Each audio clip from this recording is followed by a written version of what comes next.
Good morning, everyone. Here it is Friday. I am ready to share my fifth act of bravery with you over the course of the next another 25 days of doing these. This week it's been fun and reflective, looking back on some of the actions I have taken over the course of my life that have really impacted my life and the way that I approach things.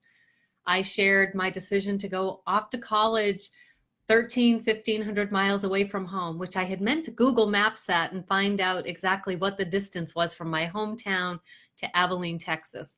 Maybe I'll do that one day.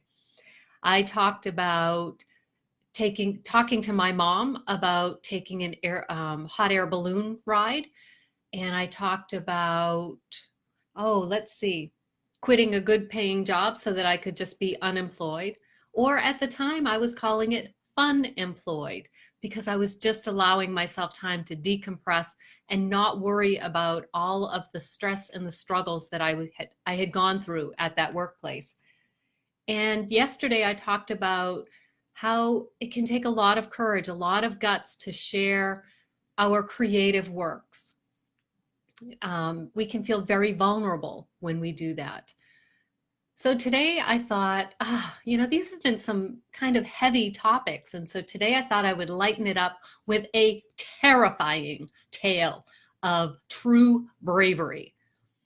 This was one of those times when the last thing I wanted to do was to have a steel rod down my spine and stand there and be the soldier. Well, the airman, because this story took place in 2008. I was back in the military. I was back in the U.S. Air Force in the Air National Guard here in Maine. I was down in Mississippi for some technical training school. And I was in the ladies' room. Now, I was a mature student. I was a staff sergeant. I had some stripes on my sleeves. Most of the students there had 0, 1, or 2 stripes. And I had a whopping 4 stripes. So, and because of my age, I was a little intimidating to the other students because I was what was known as prior service. So I had some military experience.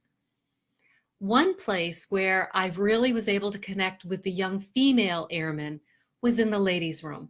It was a girls only club.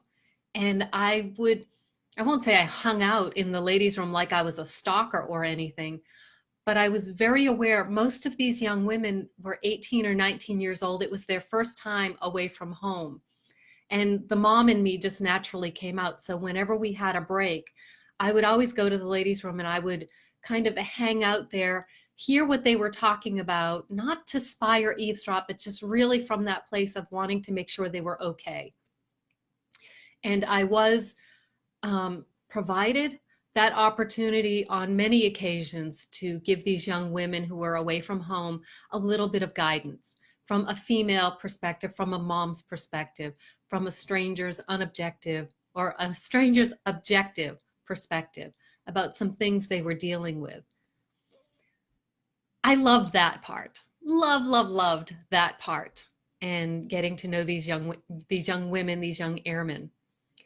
But there was one day when I went into the ladies' room and there was a young woman using the facilities, and all of a sudden she screamed. And I'm thinking, what just happened? My first thought, sorry for any gentlemen that might be listening, was that, she was unprepared for having her period. I thought, I've got that covered. I always carried extra supplies with me because these young women, they just never were prepared.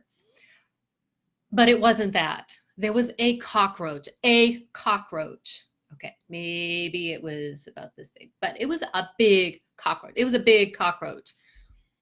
So I said, is it okay if I just peek under the stall so I can tell you where it's at? Because she was just kind of freaking out.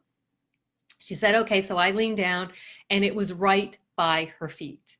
She had lifted them up, of course. And I said, okay, just remain calm, just keep your feet up and finish your business. And so she's finishing her business. And then she says, but how do I finish things because I can't put my feet down? And I said, okay, I am going to roll up some paper towels and I'm going to try to scoot the cockroach away from you. So I went over and I rolled up some paper towels and I'm reaching under there, and I'm just trying to get it to move. And of course, cockroaches are kind of fritterish and everything. And so it scooted over to the side and I said, okay, I've got my eye on the cockroach. You can stand up now, stand towards, whichever side the cockroach was not on. So she takes care of things, cleans herself up, gets her pants back on, and opens the door. And so she comes running out. And we're both standing there looking at this cockroach. And I knew, as much as I wanted to run screaming from that room, I couldn't leave it in there. And so I walked into the stall and just, in my most military bearing, I put on my soldier hat and I walked in there and I stomped and missed because the flippin' little thing scooted away. And so then it's trying to trap this cockroach. Finally, successfully, I killed it. I killed the enemy.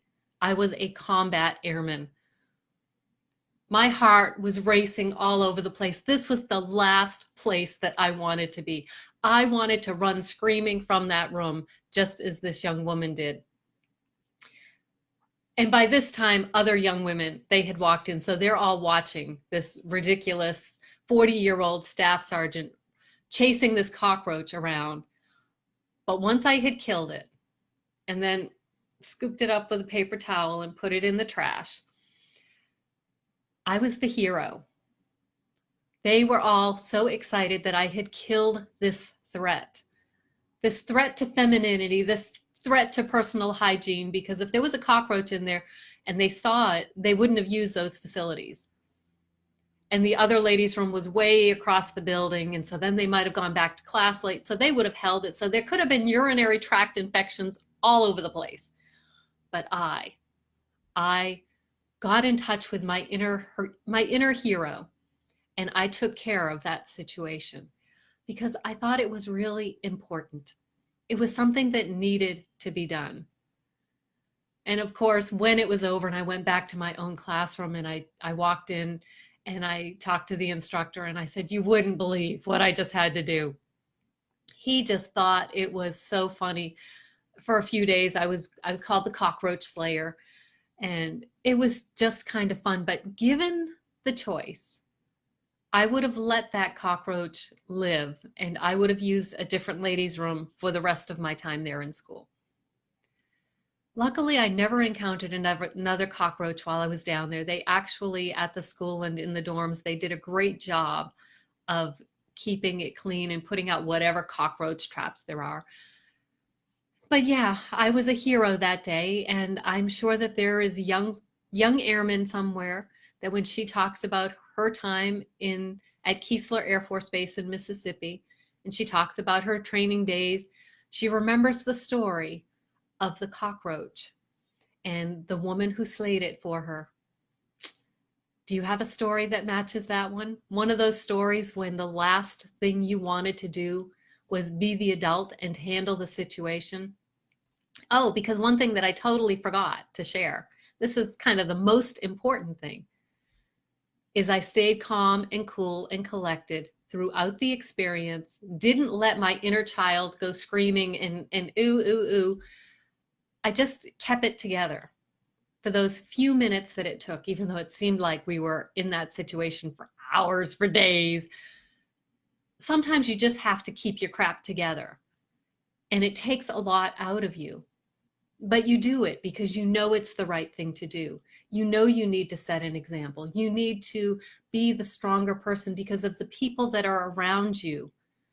You are the one with the most experience. You are the one best qualified for the job. And even though it's the last thing you want to do, you step up and you take care of the situation.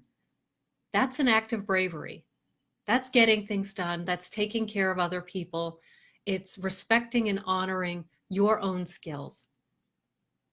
So funny how I can turn what was a fun, silly story into something that's a life lesson. Acts of courage, acts of bravery, they can do this for us. I have no regrets about killing that cockroach and protecting the young women airmen that would have used that room. But it's when we have these opportunities and then we run away from them and we don't step up. That's when people are called cowards. And I don't mean to pass judgment on anyone else in how they act in other situations. I have not walked in their shoes. People have not walked in my shoes. But when we have those moments and we step up despite being icked out, that's an act of courage. And it's something that I hope that you honor and respect about yourself. So if you've done something like that, if you've adulted when the last thing you wanted to do was be an adult and handle a situation, I would love to hear your story. So share that in the comments. If you enjoyed this video, I hope you'll share it with your friends too. Have a great day, great weekend, and I will see you on Monday.